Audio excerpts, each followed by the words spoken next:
This is the Chi Codes Podcast with your host, Thomas Dockstader. Matt, dude, I'm so happy you came on. We have known each other for 10 plus years. You cut my hair for a really long time, and we've kind of like seen each other through our journeys. When I went to you originally, you just had a booth rent, and now you've got a bunch of stores and stuff like that. So super stoked to have you on. Would love to just dive into your story. It's super interesting. Yeah. I'm excited too. Yeah, we've known each other for a long time, man. And I seen you doing your podcast thing, and I want to show support, show love, and I know I've got something and a story to tell as well. So this is absolutely, awesome. Dude. I'm so happy you're on. Yeah, so happy you're on. I think with my guests, I think just telling a little bit about yourself, maybe where you were raised, what family life was like when you were growing up, anything interesting there, and we'll kind of just take it from there. Yeah, absolutely. So I'm a Utah native, first of my generation, my family line to be born and raised in Utah. They're all from California, South Central and San Fernando Valley. But I was born in Salt Lake, raised in Provo, went to Provo High School. And what was that like? I mean, it was very different. I wasn't LDS and not LDS now. So that's kind of an interesting story. Not only am I of a different race, mixed race and things of that nature, but I really didn't feel too much of that like you would in the South.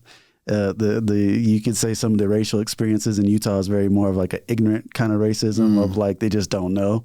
Yeah. As opposed to the South where they know and they're blatant in your face about it. So maybe it's less of a hate thing and more of just an ignorance. Yeah, ignorant curiosity thing, like, oh, let me touch your hair. Oh, do you play basketball? Can you come be on my Sunday rec league? Like little things like that growing up. The biggest thing, the factor that I kind of had discriminatory was not being LDS. A lot of times if, I wanted to go play with kids or anything like that, they would say, no, you can't go play with them or anything like that. In fact, I've experienced that before. So yeah, that's pretty much what the childhood was like. I've always been entrepreneurial. I had a lawn mowing business when I was like 12. Did you talk to me about how many siblings did you have? So I have two older half sisters. One's 9 years older than me. The other one's 13 years older than me. I didn't really meet my 13-year-old sister till I was about 8 years old. Okay. Because we were staying in Jersey like for a little bit. My parents were separated and trying to figure out some things, and I really moved back to Utah when I was 8 years old. So I was born, left when I was like probably 2 or 3, real young, went back east, came back. And then, that's when I pretty much got introduced to my sister, and that's older than me. That was from California and lives in Vegas. From your mother or your father? From my father's side. Okay. Mm-hmm. And then did your parents get divorced? They're divorced now. Okay. They actually got married in Utah. Okay. That's what kind of brought me back to Utah, was them getting married. Okay. Yep. So that's how that came about. And so your parents were together most of your childhood? Yeah, they were together most of my childhood. That was a pretty good factor. They just didn't split up until I turned about 18. Gotcha. Mm-hmm. So but your siblings are quite a bit older than you. So you were kind of like kind of an only child. Yeah, growing up. Somewhat. I had 4 parents. You can put it that way. 4.5. Right. Okay. And, did you get in trouble when you were a kid? Were you a pretty good kid? I was a little mischievous. I did a few things here and there, let's see. I think probably one of the biggest things is I would used to skip class sometimes and go drive without a license. And I got pulled over one time, and my dad used to be a police officer. Oh, really? Yeah. Okay. That's interesting. And then one of the officers was like a ride along and a family friend, and he seen me in the driver's seat, and he called him over. He said, 382. Come over here. Your son's driving around town and skipping class. And that was a pretty fun experience. Not fun, but just getting in trouble doing stupid stuff. So sounds like a pretty, standard childhood. Yeah, standard childhood. I even tore the paper at the house one time, and I remember hearing the phone call, videotape, and I was sitting in my dad's patrol car in the back, and I remember hearing the next day it come in there, and I'm just sitting there trying not to say nothing, like I don't know nothing about it. Oh gosh, that's funny. Yeah. What was it like your dad being a cop? I mean, it was cool. It was all right. I mean, I'm in Utah. I'm not anywhere that's like you're gonna get shit for it. Yeah, I'm not really gonna get shit for it. So that was good. It was fine. Actually kind of cool. Yeah, I was gonna say I think I would brag about that if my dad was a cop. Yeah, I was bragging about it when I was a kid, for sure. Absolutely. Okay, cool. And then, so what, like out of high school, like what did you do? Did you just, I mean, you move out of your parents' house? So in high school, especially being in Provo, you know, I really didn't have too many people that cut my hair. I had one family friend that would cut my hair, but at the same time, you know, bless her heart, it was the best she could do at the time. Yeah. And I wanted to look like AI, you know, I wanted to look like, you know, Vince Carter. I wanted to have all Tracy McGrady. I wanted to look like all the good NBA players on TV. So I started cutting my own hair. Interesting. And that's right about 14 is when I started picking up the clippers, and I started like getting good at cutting my own hair, spending an hour or 2 hours on myself, getting it right. And then I would start getting some friends to come over to the house and cutting them in the garage, bathroom, whatever, and messing them up, laughing at them at the day after at school until I got good at cutting them up. You know, and even to this day, I still have some of them that come in every once in a while and get a haircut. So wow. it's been a fun journey of where that started. So you really were self-taught in the beginning? Like, yeah. Self-taught in the beginning. I started building up a kind of a good clientele then. And then the family friend that was cutting my hair for a long time, she had a salon, and she said, hey, you're getting kind of a buzz around your name out here. Why don't you go to barber school and get your license and come back and work at my salon? And that's what did it. I was going to UVU at the time too when she brought it up to me. Came back from the military, and she was like, yeah, go ahead and get that license. And I was like, sure, why not? So I got that done. Came over there, started making money, got done with school because I was like, I'm making more money cutting hair. I'm doing all right. So why not just not worry about UVU for a while and just focus on taking the hair to the next level? And then I moved up to Salt Lake and then hopped around at a few little shops there. And then I met you, and I was working at a place called Tangles in Cottonwood Heights. And then that's where it really all kind of took off from there. Wow. So I kind of met you then relatively early in your journey of cutting hair, which was over 10 years ago, I guess now. But yeah, dude, you were, I mean, I jumped around from so many people, just the great clips, right? Like the sport clips and this and that, and you can never find consistency anywhere you go. And I ended up getting introduced to you, and the first time you cut my hair, I was like, oh my gosh, this is so good. Like, this is so much better than anything anyone else has done. And so I kind of stuck with you from there until you got so big that you didn't really cut hair anymore. Yeah. It's funny that it's as big as like consistency is one of the biggest keys, you know, that I've learned over the years that you really have to be successful in anything, you know, and it overcomes a lot of battles, time and consistency. You know, and I try to preach that to my barbers that I have now, and I can really see the ones who have better success are the ones that show up more. And, you know, that's something I prided myself over, is that I'm always making sure I'm showing up, you know, and like you said, until I opened up a shop in Vegas, and then I'm stuck in Vegas and having to deal with all those headaches. And it's a bigger task and a bigger load that I have to go ahead and, you know, take on, that I'm not used to. Well, it's a new set of things that you have to be consistent about, right? Right. And then it makes me have to like be inconsistent in what I've been consistent in so long. And then it's like, okay, for example, you're a perfect example. One of my frustrations is like, okay, how do my barbers keep a client like you happy and still maintain my standards and be consistent in that? And if they're not, they don't. And then now you're at another barber. You see what I'm saying? Well, yeah. And I think the interesting thing about barbers is like, so Sophie, my soon-to-be wife tomorrow, by the way. Oh, congratulations! This is dope. This is good news. She does nails. Okay. And I have this like theory, and I think it applies to barbers too. But like, there's a real personal relationship, and she is like a little therapist to a lot of those women. You know what I mean? Yes. And I think it's the same for barbers, right? Like 100%. You sit down and you have like conversations, and so I think if a barber can't do that, right, it's going to hurt really bad. 100%. You're dealing with a lot of life like experiences, you know, and as barbers or any type of service-based individual or professional, you're dealing with a lot of life chapters. You know, I've experienced so much even with you, you know, and seeing your whole journey and what you've been through, and a lot of your ups and a lot of your downs. You've seen a lot of my ups and a lot of my downs. Yeah. You know what I'm saying? And you got to show up for it. It all comes down to consistency. And if you're not there to have those conversations, you're not there to show up for those moments, it's going to be real hard for you to build a clientele or, you know, to even level up in that industry you're in. Yeah. I think that's an interesting point too, is, you know, we kind of developed into a friendship that was beyond, you know, I helped you out with certain things and vice versa.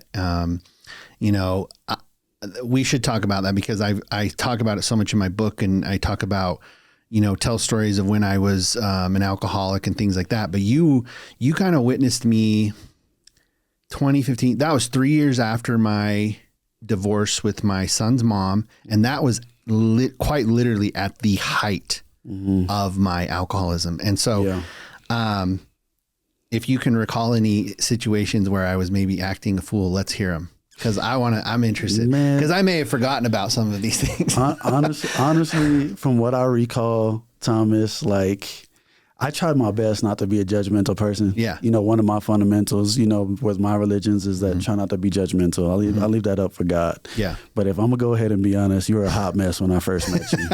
And it was definitely coming in, and at least what I feel like I was able to help with is your personal image. You were already changing that, you know what I mean? And you wanted to it. The intention was there. And all I was doing was help facilitate and helping you on your facial appearance and your hair, and making sure you would look good that way. Yeah. And you were at least presentable, right? And I was able to be consistent in that and just kind of watch you just take life in your own hands and mold it and create what you wanted to do. You've always had that kind of somewhat manifestation thing in your own, to where you're like, this is what I'm gonna do. I'm gonna go for it. We are very similar in that nature too. As soon as we make our mind up, we're determined, and we're gonna make the best of our situations. Nobody can really tell us no on anything, and nobody can really keep us down for too long. Yeah. If we get derailed, we'll pivot better than anybody else. And I've seen that in you 100%. But yeah, I remember at least the first thing, I recall the first time I met you, you're so drunk. You were so drunk. You're at a party. I told you I play poker. You're like, oh, I play poker. I'll beat you in poker. I'm gonna beat you at poker. Oh my gosh. And you were just embarrassing. We were just playing, and I'm just over here just chilling, having a good time, just relaxing. I'm not even drinking at the time, but I'm just playing, and you're just going over there. You in a pot? Yeah, I told you, I got you. I'll beat you. You suck. Blah blah blah. Like, just to call it a D-bag, you know what I mean? Yeah. Just a total D-bag, but I was just like, yeah, I'll cut your hair anytime you want. I wasn't really sure if he was going to come in, but I gave you my information. And you're like, oh, I'll come see you. If you can cut, I'm going to come see if you're really good. If you're really good, then I'm going to come. And it was just, your ego was just way up here. And I don't know if you were overcompensating at the time. Oh, for sure. It was 100% overcompensation. Like, it was, I think at that point in my life, like, there was so much that I didn't understand about myself. And I was failing in so many ways internally in my mind that alcohol was my cover up, but then I overcompensated and, needed to prove to literally everyone around me so that I could get some sort of validation back. And in reality, it was just pushing people away more and more and more. Right. Like, it kind of makes me sick to even think about the way that I was. Yeah. Because it wasn't really who I was. Not at all. And I seen that. I just knew. I think, another thing that I saw that was like, to explain that the overcompensation, there was a period of time you came and you showed up at like my apartment at the time with a Porsche. And you just bought the Porsche, and it was in the middle of winter, snowing. And I was like, what are you doing driving this rear-wheel drive Porsche out in the middle of snow, pulling up in an apartment in Rose Park? You know what I mean? And it was funny because you came in there, and it was cool. I forgot what we were having. We were just having to get together. And I had another friend that was there. He was from St. Louis, and his family owned a funeral home, and they're pretty wealthy too. And you guys just got into like a pissing match of like, who's got more money and who's doing this. And right then I was just like, yo, like, what are we talking about? Like, it was one of the craziest things. But I think after that night, and after that moment, that's when I really started to see you really transition and change. I think you broke up with the girlfriend you had at the time. I think you gave back the Porsche too, or whatever happened. The lease was over. The lease was over. Whatever happened. But then as soon as that, you were just like, okay, I'm focused. I know what I want. I know where I want to go. And then ever since then, that's when it just started to take off for you. Yeah, that's pretty wild. I think about that. And I think it's important because if you would have come to me and said, dude, you need to stop, you need to change, you need to do this, I would have just rejected it. And this is something I talk to folks all the time is like, I'll have people come to me and say, hey, I need help stop drinking and this and that. I'm like, listen, it is a lonely journey and it's yours. Yeah. I cannot do it for you. You must do it for yourself. Yeah. And that's a hard pill to swallow. There's no quick fix. It's like you have to, and I think that, some of the instances you talked about, they were while I might have been acting like I was in control, in my subconscious, I'm watching these events and being like, what are you doing? Like, you're so far from yourself that it's like, who is this person? Right. Right. And I think I'm lucky that, again, those instances didn't turn bad and something worse happened. Yeah. But it's, you know, that's a lot of what I want to talk about on this show with as many people as I can, is like, for you, is there times in your life where you kind of like got into a place where you're like almost feel backed into a corner, like you really have to make a decision, like it's going to go one way or the other, business owner or something far worse? Yeah, I definitely had that. So yeah, you're not immune. You know what I mean, to having it.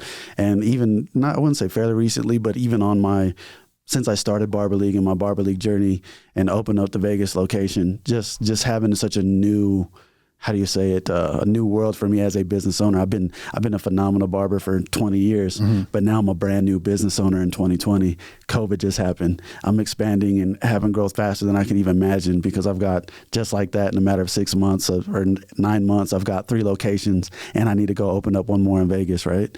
So that whole journey is something brand new and something that's uncharted territory that I've never had. And yeah, I had to take accountability and say I mismanaged some decisions, you know, as far as that goes. And it had a negative effect to where I had that moment where it's like, I'm in this by myself, just like you said, and I have to make a critical decision of, I'm either going to go this way or I'm going to go that way. And just to kind of be open about it and talk about it, the Vegas store is pretty much one of the hardest things that I've had to go through in life. And, you know, I'll talk about a little bit about that process. So obviously, you know, the backtrack of how even Barber League came about.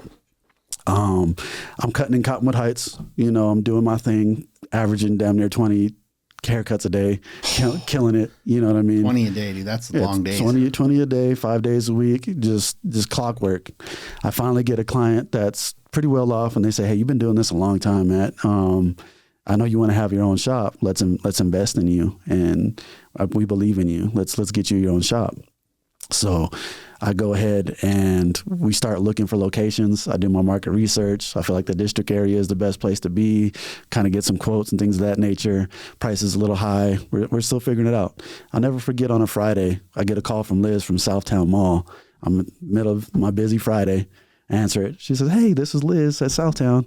We've been looking at your reviews and we have a place in the mall that we think would be great for you to come open up a barbershop over here. Were you even trying to get into Southtown? I wasn't even trying to get into Southtown. Geez. It was just like, hello, God opened up the door. I was like, hallelujah.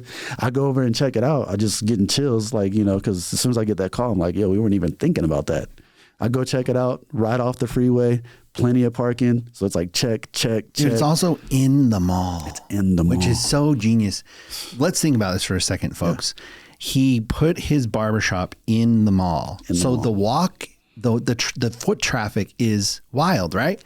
We're averaging 2,000 people walking by every day. Yeah. And also think about this. See, this is where it's even better, because I've seen women's salons in the mall. Mm-hmm. But the problem is that is like an hour to 2 hour situation to get a woman's hair done. Right. A man can literally walk in on the spot, make a decision to get a haircut, be done in 15 minutes. That's it. It's like beautiful, right?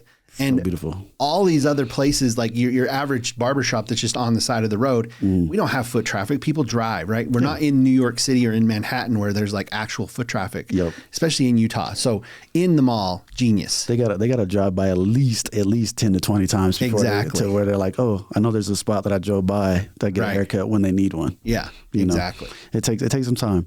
So yeah, Liz, she shows me the space. It used to be a Regis salon, you know, but for whatever reason, either they had good foresight of what was coming to come and they were getting out of there, or this was right as COVID was happening, right about like right before it. I had no idea. We had oblivious. But she shows me the place. It's got the plumbing, it's got the sinks. I said, perfect, let's do it. We put the deposit down, everything's good. And then, like you said, not even 2 weeks later, 3 weeks later, whatever the case may be, boom, COVID happens.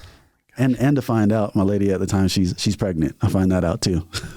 So you're going to be a dad. So I'm going to be a dad. COVID's happening. I already pretty much put in my notice and quit the other place because I'm about to open up a shop and COVID happens. Well, and COVID's a horrible thing for a barber. the worst. Horrible. Because it is face to face. You've got to be, you can't Zoom. You can't do a barber. You can't do a haircut over Zoom. Nope. Which everybody defaulted to that, right? Yeah, but everybody kept doing Zoom and they needed a haircut, right? Right. So not only fast forward and just kind of make a long story short. So COVID scared a lot of people, obviously, and then my investors, they backed out too. Mm-hmm. So that made it even harder. But at the same time, I'm sitting there, I'm looking at my situation. I'm getting hit up from a lot of people. I'm not even sure maybe if you hit me up for a house call. You came to my house, and cut my hair. Yeah, so I was doing house calls and just grinding my ass off and doing the best I could to try to like prevent and take all the knowledge that I had from barber school and what I'm doing on a daily basis to not spread pathogens and things of that nature, using disposable capes, doing everything I can. You know what I mean? You remember, I had a big old trash bag. I'd cut a hole in and just throw it away. Yeah. Anything that was disposable, just got rid of and just disinfected the hell out of everything. And it was this crazy journey. And as soon as I get done doing house calls all day, I would go back to the shop and build it out myself and work on it. So I was really just grinding almost 20 hours out of every day, building it up. And it took all the way till the stay-at-home order was lifted. Like literally the night before that is when I finished at Southtown and got that space open. And the very next day I had 2 other barbers with me. And we were just grinding, and it was like shoulder to shoulder packed in the mall because everybody needed haircuts. Everybody needed haircuts. They wanted to get the freak out the house. You know what I'm saying? They just needed to just get away. It was like kind of the perfect spot. That time period kind of showed who the hustlers were and who were just scary individuals. Yeah, that's wild, dude. That's a great story. I mean, I remember that time. That was it was a tough time for everyone, but I know you got the opportunity to expand your business again to another mall. Mm-hmm. And I think you took that like model, right? And you started, malls, right? That's it. That's the key. That's my thing. As long as there's high foot traffic, you can bet your bottom dollar I'm more than likely going to sign up for it. Well, and it's attractive to barbers too, right? It should be. Yeah. You'd be surprised. That's another story we could talk about later about what's going on in this internet age of barbering, which is fun, and you just have to adapt. But I got the opportunity as soon as they saw how good Southtown was doing. Fashion Place and University Mall hit me up and expanded to them. So that obviously kind of spread me thin already as it was. But then also I'm getting emails from different malls all around the country wanting to have a barber league. So I had the opportunity one hand to open up like 20 barber leagues all at once. Mm. So I needed funding. So now here's the story of where things get really juicy. Let's hear it. So with all that and all that, how do you say, newfound success and opportunity, me being young the first time, I'm like, okay, I'm trying to do my best to navigate everything. At the time, I'm banking with America First Credit Union. Okay. I have one of their reps come out there and I'm trying to get an SBA loan so I can continue my expansion. He says he's going to help me out. Everything's going to be fine. I'm on top of the world. My credit's good. Money's flowing good. Everything's great. He comes back to me, he says, instead of us just getting money for 10, because I was really originally asking for a lot larger amount to pay for all those locations. He said, let's just focus on 3 and let's just start with the 1. And I said, okay, sure, whatever. I'm following your lead. I've never had an SBA loan before. I don't know what I'm doing in that world. I'm not a finance guy in any way, shape, or form. Right. I'm figuring this all out. I'm just trusting him. Cool. So I go ahead, communicate with the mall in Vegas that I want to do Vegas first because I have some family out there. It made the most sense. It's right there next to Utah, only 6 hours away. It's a big city. I was like, yeah, perfect. Makes the most sense. Go out there. I'm supposed to be open by the end of May. This gentleman came and started with me in January. From January to May, he had me do paperwork like 2 different times. Should have been a red flag for me then, but it didn't. He kept reassuring me everything is fine, telling me to communicate with the mall over there that need to push it back a little bit or the funding's on the way, things of that nature. June comes around, the mall's all like, what are you doing? We need to get you in here. It's time to get going. Yeah. I get advised from the rep at America First Credit Union, hey, just pay for everything, save the receipts, do whatever you can. The money's on the way. Here's a promissory note that you're going to have it. All right. And like I said, we talked before, I played poker. This is also during the World Series of Poker at the time. Okay. So I'm doing pretty good. Win a little tournament here, play some other side games, gambling. I win like 20 bands or something like that just on the side. I'm like, okay, cool. I got money on the side. I'm paying for this right here. I needed more money, not having it. I go to a casino and I see that they have a marker that you can get. Oh boy. And I was like, okay, cool. Let me take this marker. I'm getting the money. I'm gonna be able to pay it back. You know what I'm saying? Still not knowing. I even talked to the guy about it. He says, well, wherever you can get the money from, I don't care. That's all he's worried about. Just pay for it, save the receipts. That's just where I'm at. I get it. Boom. Okay, cool. Get the money, pay for the space. I get it open. I'm like, where's the money, my man? I got like 30 days till I got to pay this marker back. I got so much time to pay these contractors back. I need that money now. I'm also maintaining all my bills that I have already. I'm starting to feel the crunch. Mm-hmm. You know what I'm saying? And then with me having applied with him so many times, I see my credit kind of go down just a little bit, but not too much. So I'm like a little concerned, like, what's going on? I need the money. Where's the money? Oh, it's coming. After that, 2 weeks later, he calls me up. He says, oh, well, I'm making a decision. I'm going to a different company as far as that goes, but I got a new guy who's going to take over. The new guy takes over and says, we don't have any of your information on file. What? So we're going to start this all process over again. I said, hold up. I got the information. I have the receipts. Let me send that all back to you. And when I applied, my credit was at this score. So try to do it at that. Doesn't work that way, he tells me. He does everything. He tries to tell me that, hey, your score is like 2 points below what we need it to be, when I was already in my 700s. Well, how did they not have paperwork? That's just the excuse that they use. That's what I wanted to know. I'm not going for it. But it literally took me a month of me saying, let me talk to a vice president, you know what I mean, after they told me that it was below the score and they denied me. Yeah. And I was already screwed with the place I got the marker from and everything like that too. It's a big spiral. It's a whole deep story, right? So with that being said, I go ahead, I talk to the vice president. The vice president says, you know what, that individual didn't have your best interests or ours. We're going to try to help you out. All right. But it was a super rushed, super botched. I'm already pretty much screwed. This is like November at the time now. Oh my gosh. When I finally get it. Yeah. Like to where I'm finally getting some help. And at that point, for whatever reason, new management at Fashion Place, whatever the case may be, my busiest location, they say they don't want to renew the lease. And I'm out. And it's like literally the day after I get some funds from America First, and not even the full amount I ever wanted, you know what I mean? So I called them and I said, hey, this just happened. What do you want me to do? America First says, talk to our lawyers. That's all I got. I got that. And so now I got all this stuff that just house of cards just all collapsed, just right in my lap. I'm like, well, what do I do? I cut hair good. I can play poker. I know how to gamble a little bit. I had success in that. So I try to go ahead and do all those three things. Oh no. Burning myself crazy, cutting hair all day, playing poker at night. It starts off good. I'm maintaining my bills at first, but guess what I didn't know? When you have a marker at a casino and you don't pay that marker on time, guess what they do? The mob comes and gets you? Well, it's not necessarily the mob, but they somewhat, believe it or not, you can call it conspiracy if you want or not, but they essentially say, how did one pit boss later on, after I had that aha moment of like, what's going on? Because they start going down. You win, and then you start losing, and you start losing, and you start losing. You're like, well, how am I losing so much? I know what I'm doing. They have algorithms and things in there too. Mm-hmm. And if you're not in good standing, or if you're not a top tier person in their book, you don't win as much. Like if you're just an average Joe, they're going to let you win a little bit. If you're a big fish and you're doing good and you're spending money, they'll let you have some big wins here and there.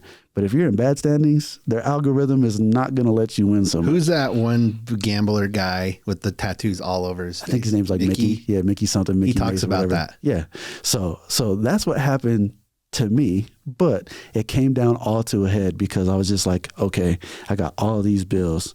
I'm juggling all these things. I'm having some wins with poker that's keeping things afloat. I'm having my consistency with hair. But then, if I'm doing any type of table games in the casino, I'm getting crushed. So I'm not really progressing. I'm still losing. I'm still stuck with this whole mess in my hands, and it's just like ooze running through my hands, and I just don't know what to do. I even just to try to keep myself awake, had a little bit of a substance abuse problem right there. But it was just like, okay, it was that aha moment where it's just like, okay, I see what's happening. I have my family's falling apart. You had a baby at the time too. Yeah, I had a baby at the time too. It was born in May or October 2020. Brand new father. COVID. All these things. This is around 2023 now. 2020. Okay. Yeah, 2023, 2022, right at the end of it. And I'm just like, yo, what is going on? And I just had that aha moment where it's just like you said, you're so lonely. You're in there. You're like, okay, this substance isn't good for me. I'm gaining weight. I'm not making any progress. It's the lowest point. Everybody's thinking the worst of me. They're not understanding the whole scenario. And I'm sitting back and looking at myself like, what are you doing? And it's just like, nobody's going to save you, dude. Mm-hmm. You gotta figure this shit out.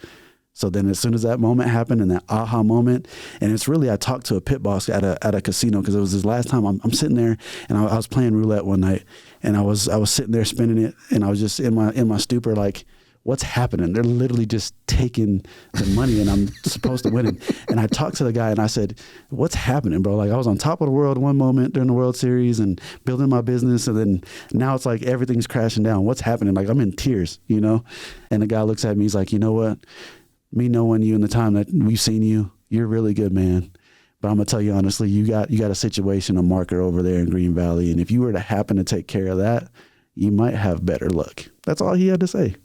As soon as he told me that, it just kind of clicked. You know, everything Mickey Mace was saying, everything I just kind of went over, it just clicked. And I was just like, I have to just eliminate that. I just have to start from the basics, go back to what I was doing best, cutting hair, focus on that. Don't try to do anything else.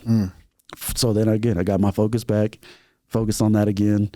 Fortunately, you know, staffing is hard to do in the industry. So, but that aha moment is what really brought me back to me, you know what I mean? And just had to clean up and just eliminate everything. So do you think that the marker was a mental way on you?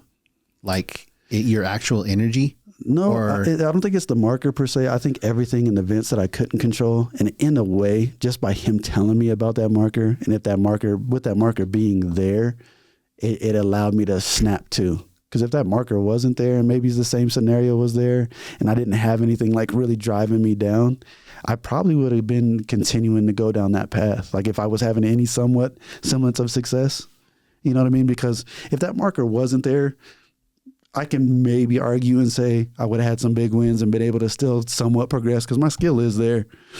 But I'm thankful that it was there because it really knocked me down and humbled me so much to just like, okay, I am human. I can be drawn into a path that I don't want to go down to, especially with like having to get on some substances to try to stay awake for the long hours and things of that nature. Okay. You know what I mean? Like, yeah, I needed something to kick me in the ass and wake me up. And I think that's what the marker did.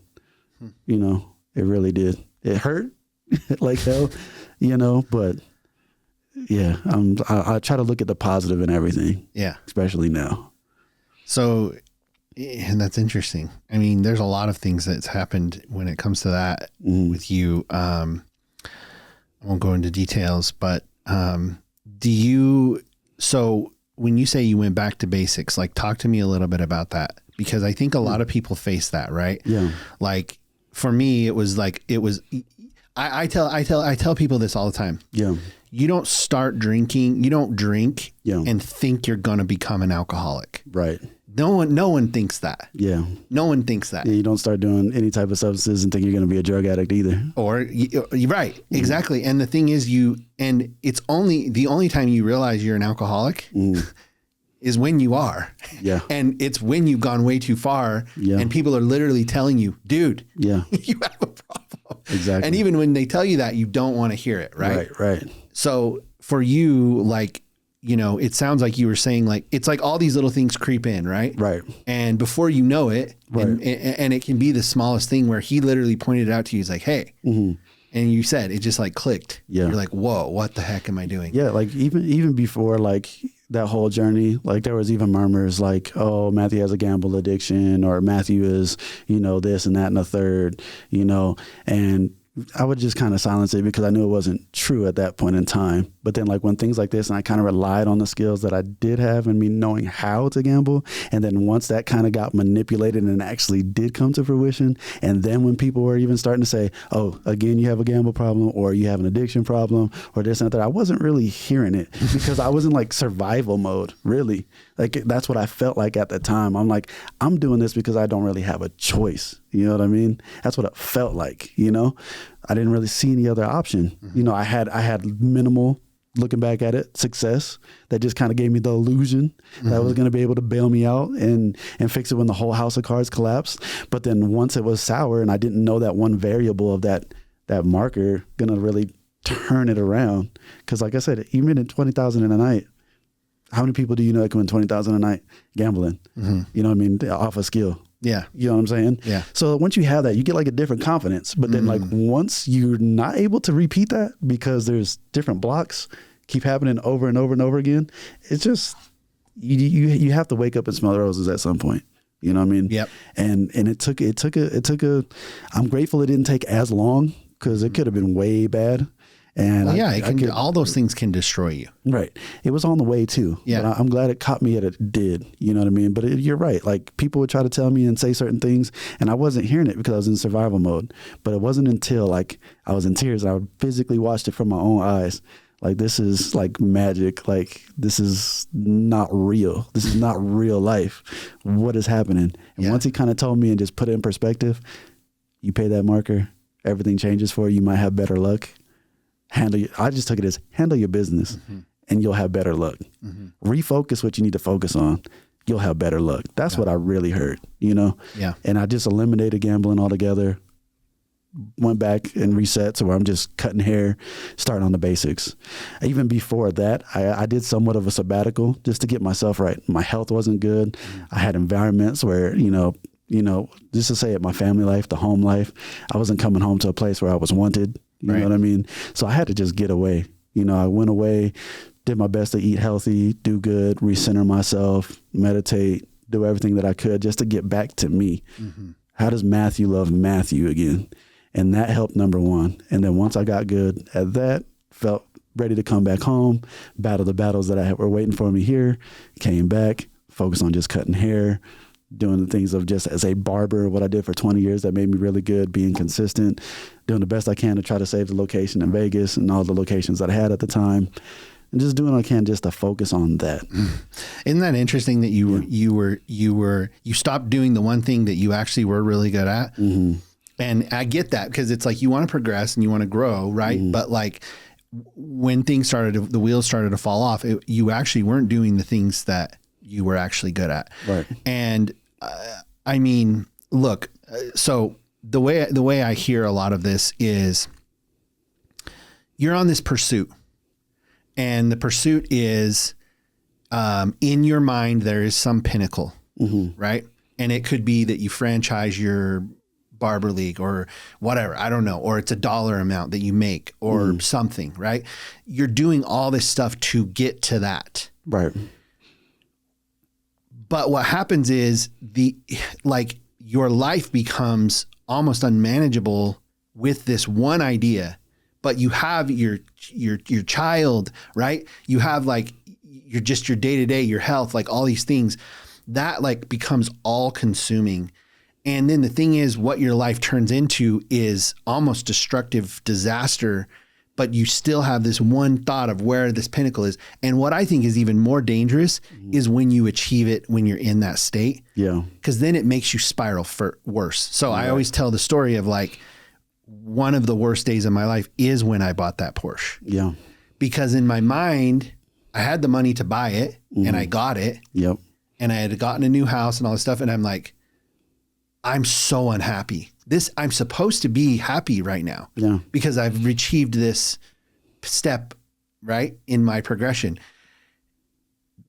The only thing that's going to fulfill you is taking care of yourself. And I love that you said that you went back to the basics and you went back to yourself because we can't help our kids. We can't help our spouse or partner. We can't help our family if we don't help ourselves. Right. So in that long pursuit of you going after that thing that you were kind of like consumed with, you were doing all these bad habits that were really destroying you. Right. That's crazy, dude, because there's so many bad things that can happen. Yeah. So many bad things. And I'm grateful to still be here today for sure. And I'm grateful for the wake up call 100%. So yeah, it was crazy. It was crazy for sure. You know what I mean? Even just thinking about it now and all the details and just even putting myself in that space and thinking about it is just super humbling. It almost puts me in tears again. You know, it was a crazy ride. It was a crazy ride. Nobody wants to be a failure. Nobody wants to be looked at as less than. Nobody wants to be in a place where they're not loved, you know? And then for you to have to pick up all the pieces and build yourself up again. It's a lot of work. Well, we're under that illusion that we think that if we achieve this thing, then that's when people will love us. Right. Then that's when we'll get the, the validation.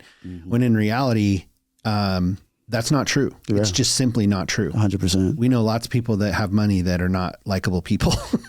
Perfect. Yes, 100%. And even then now, as I'm still on my healing journey from that, because that's pretty big. But even then now, like I'm so protective of like my energy now. You know what I mean? I call a spade when I see it. Yep. And I'm just like, okay, you're not going to work out if you're an employee. You got to go. Yep. You're get someone me shit. You got to go. Even with life at home, if I have tough conversations, I'm not liking how you treat me there. Or if I see somebody that is treating me good and loving me, I give them my all.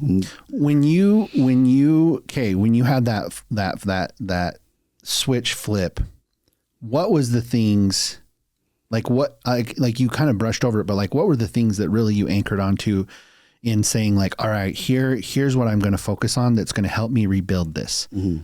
Like what were those specific things? Number one, love for my son. For sure. Okay. Love for my son and just understanding that I have to be an example. I have to be a provider. I have to be a leader. I have to be a father. That was number one for sure. Number two, obviously just for myself and my own, how do you say it? Integrity and following through on my promises and my commitments and what I obligated to do and understanding that I have a belief in myself that I can do it, and I still believe that 100%. And I have an unwavering faith that God is going to provide and give a pathway for everything. So that's that, and getting grounded in that sense. And then everything that I just know that worked, that's just what I had to do. Consistency.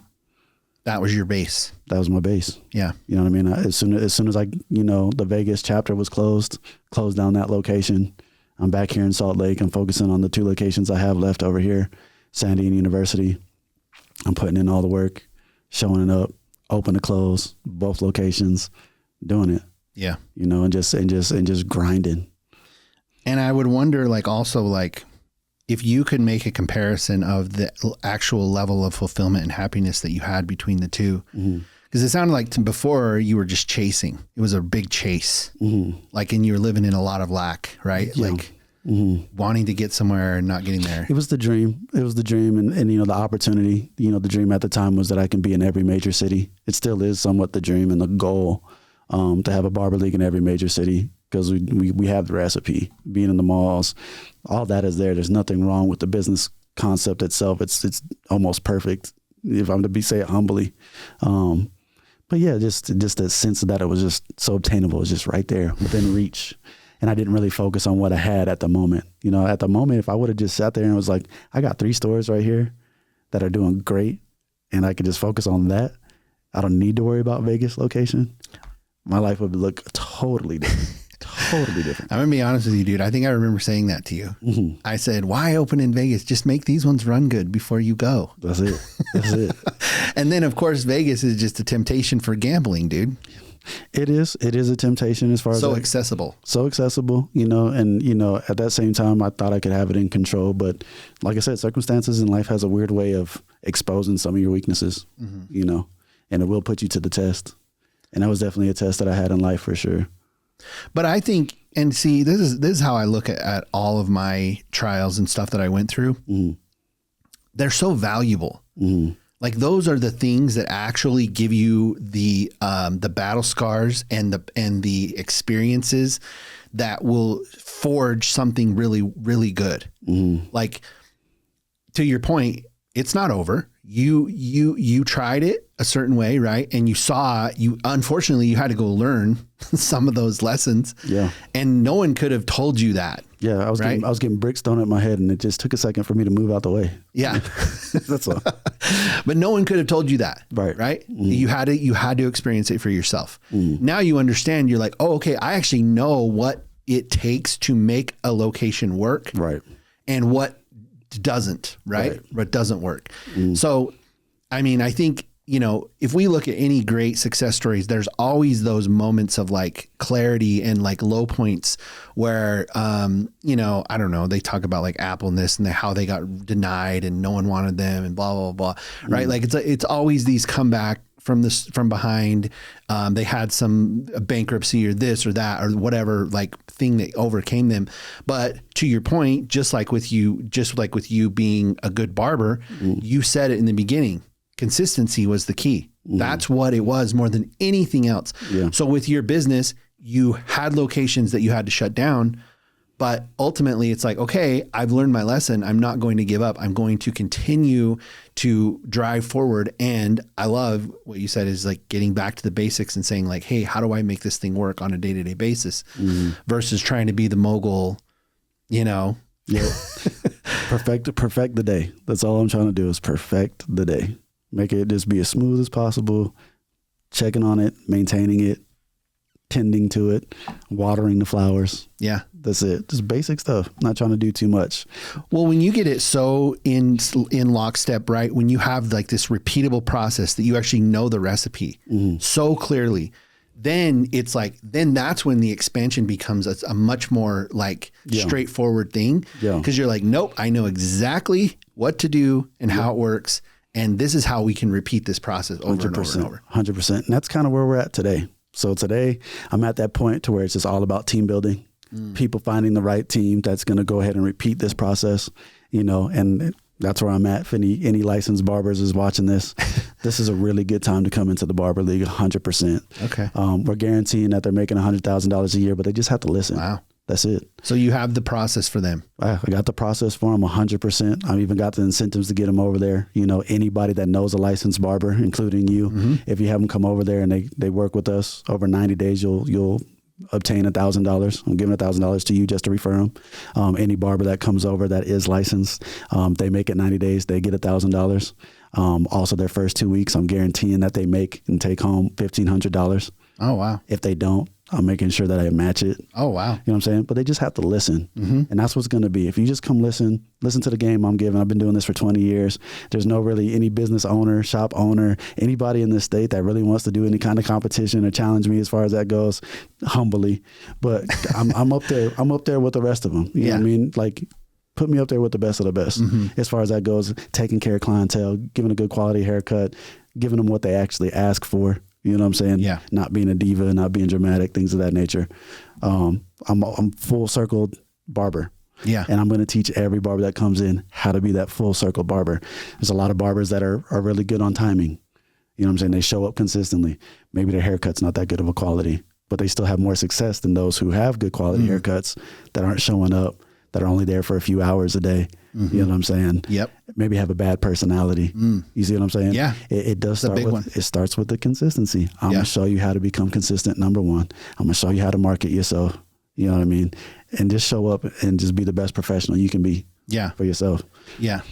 And that's the thing. I think, you know, barber is something for a man. It, you know, I mean, gosh, Sophie gets her lashes done, her nails done, and like all this stuff. But the thing is, no matter what, you want someone that's like, that you trust and that, because once you find that person, it's just like, you just stick to them. It's the loyalty's wild. Right. And to your point, if you're basically showing a new barber, hey, here's how these are the steps that you put in and this will create this clientele and this like forever, you know, cause you will get people that will stick with you through thick and thin. Right. Yeah. I mean, yeah, that's wild, dude. So,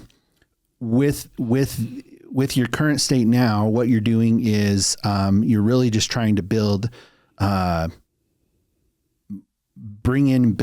barber, roster, I guess. And I mean, I guess to sum it up, my main focus now is just training barbers how to take care of clientele.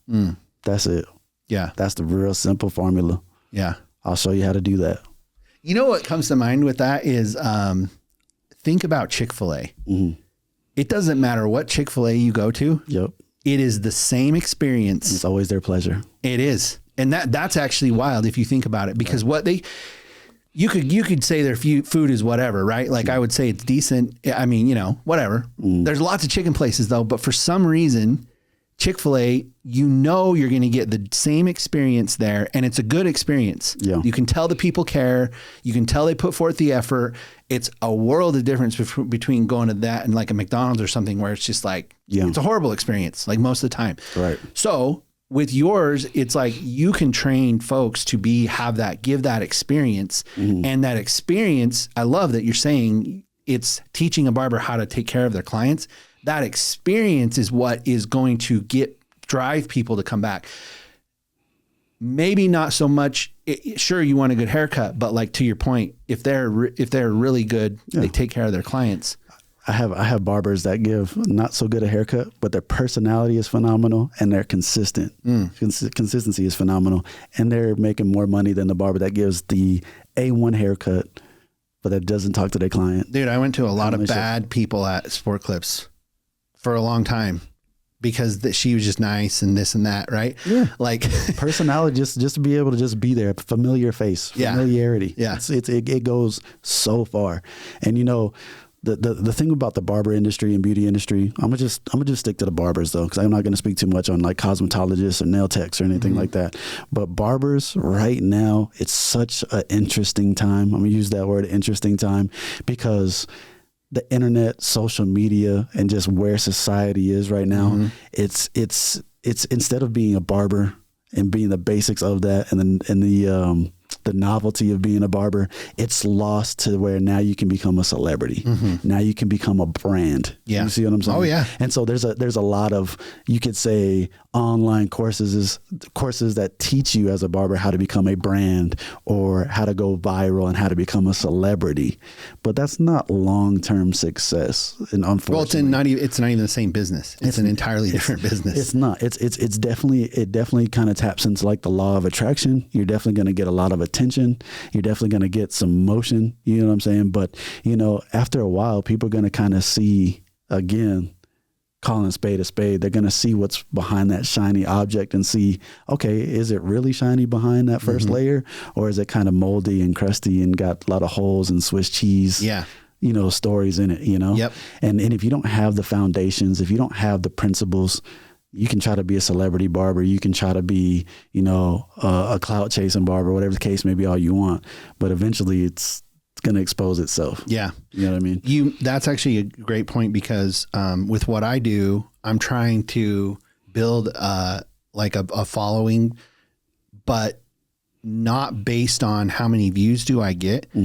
I want the message to be able to be valuable and to help someone. Right. And the problem that I have is that I can fall into the trap of like, oh, what's the trendy thing to post that's getting views? Right. Versus is that in alignment with the message that I want to share? And so I tend to try and stay more towards the value of the content. And if one person views it and says, oh, that's a helpful thing for me, and that's going to help me in my life, versus trying to build a brand of, oh, I'm a guru and I'm this and I'm that, and come follow me and buy my stuff. And like, so I've actually completely shifted all of my focus to now I offer everything for free. I don't charge for anything at all. And the goal is that I want to get to a place where I am so overloaded busy that I literally have to ask for donations in order to continue to give, because I'm so busy. Gotcha. But the goal is I want to offer value first. Value is first. If someone can't get value from something from me for free, then it's not good at all. Right. Like if it's free and it's not a value, then it's not good. And I want there to be value in that. And I don't want my following to be created by me doing something that's quote unquote viral. Right. Because then I attract the wrong type of person. Yeah. And to your point, if a barber's, you know, if it's not based around the hair and based around having a good relationship and doing a good job, then at the end of the day, it's not sustainable. It's not long-term. Right. Right. I can easily go out there and I can market and I can promote me doing one kind of haircut. And it's just that haircut itself. And I can say, I'm going to charge $500 for that haircut because I do it perfectly and flawlessly. I might be able to get some people who would say, oh yeah, I want that haircut and I'll pay $500 because they have the means to do it. Yeah. But they're not going to do it week in and week out. They're not going to do it year in and year out. Well, to your point, it's that, yeah, you're right. Right. Or I can choose the path that I do, and what I try to encourage all barbers to do and teach them how to do is just how to connect with every client, give them the haircut that they want. And where they feel comfortable and confident, and where they know when they come back, they're going to feel the same way when they leave the chair. Yeah. That's all you have to do. Yeah. If they wanted you to do a mohawk, if they wanted you to cut one little sprig of hair on the top of their head, if they want to have you give a quote unquote messed up haircut, Yeah. you know what I mean? Or maybe that's not a viral or a famous haircut. You have the ability to be able to do it. You have the confidence, you have the know-how, you have the talent to be able to give them what they want. And that's all it really comes down to. Yep. Giving the client what they want. Yeah, I can go ahead and say, this is the haircut that I want to give. This is what I want to give to the world, and the world come to me for this haircut. You'll have some success. Yeah. You can do that. You'll make $100 off of one client. You might make 200, 500, but this client I got for life. Yep. I might be making 800, 1,000 every single year. Yeah. I might have them for 20 years plus. And you might have their kids and I might have their kids. Yep. That's generational wealth. Yeah. You see what I'm saying? Yep. That's what you should try to lock into as a barber. And at the Barber League, that's what I'm preaching. And that's what I'm really strict on now moving forward, you know. And any barber that comes through, they're going to have the recipe and be set for life to where they take it to a salon suite, another barbershop, stay with Barber League and help with the growth there. They're going to have the fundamentals that they need to win. Well, I think it's certainly going to be one of the last things that gets taken over by AI. Yeah, I'm hoping so. I saw a machine that actually kind of cuts hair, a robot. Yeah, I just don't know. I'm going to let a machine with a razor get close to my head. This has a malfunction and just exactly it all over again. Exactly. So I think you're a ways off for that one. That's really important. Is that's going to be one thing that's going to stick around for a while. Well, dude, hey, I really appreciate you coming on, man. It's been awesome talking with you. We'll continue to follow your journey, and as you expand and make new understandings and learnings, we'll have you back on and we'll talk more. Absolutely. It's been great. Thanks for having me. All boss. right, man. Thanks.